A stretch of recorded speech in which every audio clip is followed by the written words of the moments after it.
आज की वीडियो में आरआरबी एनटीपीसी में एडवांस मैथ के किस प्रकार के क्वेश्चन पूछे जा रहे हैं। और मैं आपको बता दूं हर एक शिफ्ट में 7 से 8 क्वेश्चन एडवांस मैथ के आ रहे हैं और अपने आप में बहुत ही ज़्यादा अच्छा पेपर आ रहा है, फिर भी अपने आप में सही पेपर आ रहा है। अगर जिसका आगामी दिनों में एग्जाम है तो वो इस प्रकार के मैथ के क्वेश्चन प्रैक्टिस कर ले, जिससे आपके उसके 7 से 8 क्वेश्चन आगामी परीक्षाओं में फंस जाएं, क्योंकि इसी प्रकार के क्वेश्चन देखने को मिल रहे हैं। ठीक है ना। और मैं आपको 7 से 8 क्वेश्चन किस प्रकार पूछे गए थे 14 जून की फर्स्ट शिफ्ट में, आपको 7 से 8 क्वेश्चनों को बताऊंगा। वीडियो आपको आखिर तक देखनी है, जिससे आप इस प्रकार के क्वेश्चनों का रिवीजन करके जाएं। अब देखिए किस प्रकार के क्वेश्चन पूछा गया था। पहला क्वेश्चन था कॉट थीटा बराबर 7/8 दे रखा था, तो क्या पूछा था 7 1 plus sine theta 1 minus sine theta बटे 8 1 प्लस कॉस थीटा और 1 माइनस कॉस थीटा का मान पूछा था। पहला क्वेश्चन यही था एडवांस मैथ का। और देखिए और एक क्वेश्चन ये पूछा गया था, एक आयत दे रखा था, उसने बोला था कि एक आयत PQRS था। ठीक है ना। और 4 विकल्प दिए गए थे, एक विकल्प हमें असत्य बताना था कि इनमें से कौन सा विकल्प असत्य है, ऐसे दे रखे थे। ठीक है ना। ये मैंने विकल्प बनाए। ठीक है ना।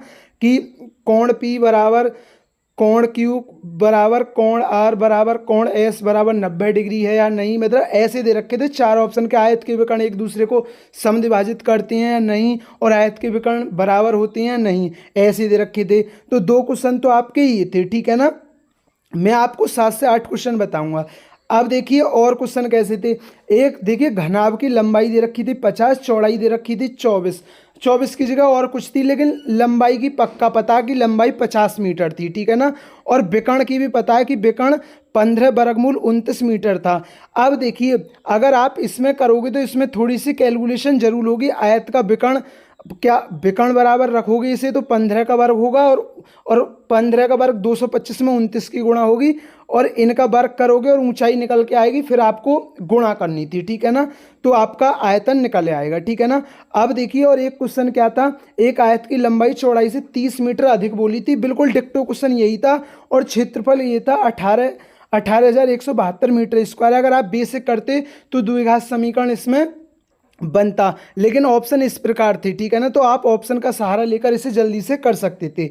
और देखिए माध्यिका के 2 क्वेश्चन पूछे गए थे। एक तो इस प्रकार पूछा गया था, क्वेश्चन संख्या दे रखी थी 53 41 49 48 63 69 71 32 52। ठीक है ना। इस प्रकार की संख्या दे रखी थी और माध्यिका पूछी थी।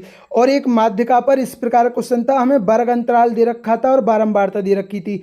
वर्ग अंतराल ऐसे दे रखा था 200 से 300 300 से 400, ये वर्ग अंतराल दे रखा था और बारंबारता दे रखी थी, और हमें माध्यिका ज्ञात करनी थी। और एक क्वेश्चन ये था, तो 6 क्वेश्चन हो गए। और एक क्वेश्चन इस प्रकार का था। ठीक है ना। एक क्वेश्चन इस प्रकार का था, त्रिभुजों की संख्या ज्ञात करने को बोला था, और त्रिभुज का प्रत्येक बाह्य कोण का मान 30 डिग्री हो तो त्रिभुजों की संख्या क्या होगी। तो आपको ठीक है ना। तो आपको इस प्रकार का क्वेश्चन था। ठीक है ना। तो एडवांस मैथ के आरआरबी एनटीपीसी की 14 जून की फर्स्ट शिफ्ट में ये 7 से 8 क्वेश्चन पूछे गए थे। ठीक है ना। और इसी बिल्कुल यही क्वेश्चन थे, अगर जिसका भी एग्जाम 14 जून की फर्स्ट शिफ्ट में होगा वो बता देगा, बिल्कुल हूबहू यही क्वेश्चन थे, इसी प्रकार के क्वेश्चन थे। मैंने ये वीडियो इसलिए बनाई है कि किसी ना किसी भाई की जो आगामी दिनों में एग्जाम है उसकी हेल्प हो जाए। ठीक है ना। क्योंकि किसी ना किसी का फ़ायदा हो जाए मेरी वीडियो से, क्योंकि मेरा काम है किसी ना किसी का फ़ायदा हो जाए। ठीक है ना। तो दोस्तों ये थे जो आरआरबी एनटीपीसी की 14 जून की फर्स्ट शिफ्ट में क्वेश्चन पूछे गए थे।